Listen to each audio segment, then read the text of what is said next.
Let's move to Taipei, because Taiwan today is an unprecedented vote and the results are just in. It was aimed at essentially ousting politicians accused of being too close to China. It was termed the dampening, the Great Recall, and unprecedented. It was triggered by a civic movement as well, and eventually the governing party, the DPP, have also backed. Basically, set up to remove about a fifth of elected officials, perceive it as undermining Taiwan's democratic institutions, and the vote itself polarised society. Activists on both for and against the recall. So those results now saying that voters have rejected that bid to oust the politicians. Let's understand the what and the why, what this all means. Bring in Camenzind Broomby, our correspondent in Taipei. Good to see you, Jan. Explain to us, break down for us what's just happened and what your reading is now of what it means. Well, 24 legislators that campaigners were seeking to recall, 24 votes we've had today across the whole of Taiwan. Millions of people going to the polls in this unprecedented fashion, something we've never seen before. We've had recall petitions used in the past. Normally they're used against individual legislators who have been corrupt, who have done something wrong, who campaigners want to kick out for specific policy reasons. This is the first time we've seen this on an island-wide level. And 24 failures, essentially, for those campaigners that have spent months collecting signatures, collecting thousands of signatures, pounding the streets, campaigning, because they say they're worried that the opposition legislators they're trying to kick out have cozied up to China, that the cutting of the budgets that these opposition legislators have been doing in the parliament, the slashing of defence spending, and the parliamentary revolution, the parliamentary reforms that they've been trying to push through, all campaigners say threaten to undermine Taiwanese national security and threaten to help China in its increasing aggressions towards Taiwan. Opposition parties will, of course, and have always absolutely refuted this. I've been speaking to them in the last few days. They've been saying that the budget cuts, the defence spending cuts are part and parcel of being in opposition, that all they're doing is holding the president to account.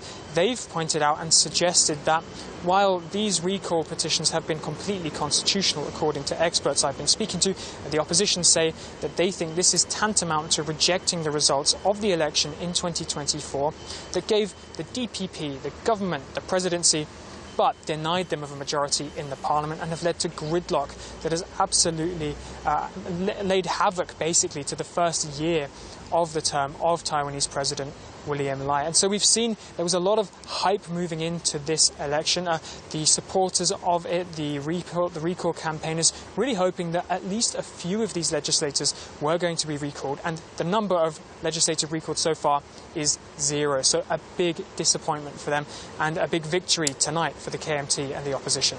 So essentially the allegation that you're pointing out breaks down to the fact that the opposition were accused of basically secretly influencing legislature in Taipei and Taiwan on behalf of Beijing, which they denied. I've just seen a message coming through as well. This is off in the aftermath. I think you've seen this before, Jan. Let me just see this statement coming through. This is the Taiwan Affairs Office accusing William Lai, again, the president, of, quote, engaging in dictatorship under the guise of democracy.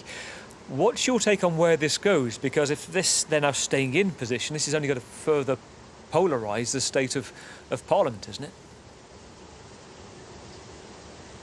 Well, this polarisation is really something that we felt in Taiwan in recent times. It's because the big cleavage, the big issue here really taps into people's identity, their closeness to China, their identity as Taiwanese people. And that's not necessarily something that can be debated over, that can be conceded on. And so polarisation is and has been large. I will say it does feel like that polarisation has increased in recent months, perhaps as a result of these campaigns, although the campaigners would say that they haven't stoked polarisation, that they're trying to solve and save Taiwanese democracy. But that's certainly the line that the opposition party have been taking, that William Lai, that the campaigners who have been trying to recall the opposition have been stoking polarisation. They've been saying, to me at least, they need William Lai, the president in Taiwan, to seek unity, to try and come together after this damaging election result, or this damaging poll result for his DPP ruling party. Another interesting thing to add there, you mentioned there the Chinese reaction to all of this.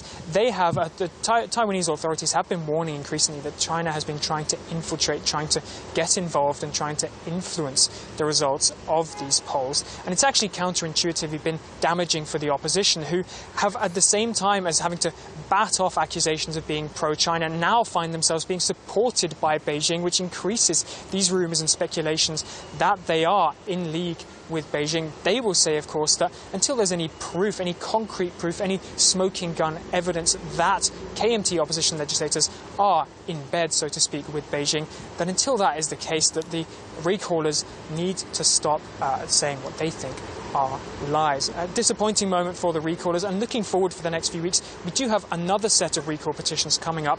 7 more opposition legislators set to face those.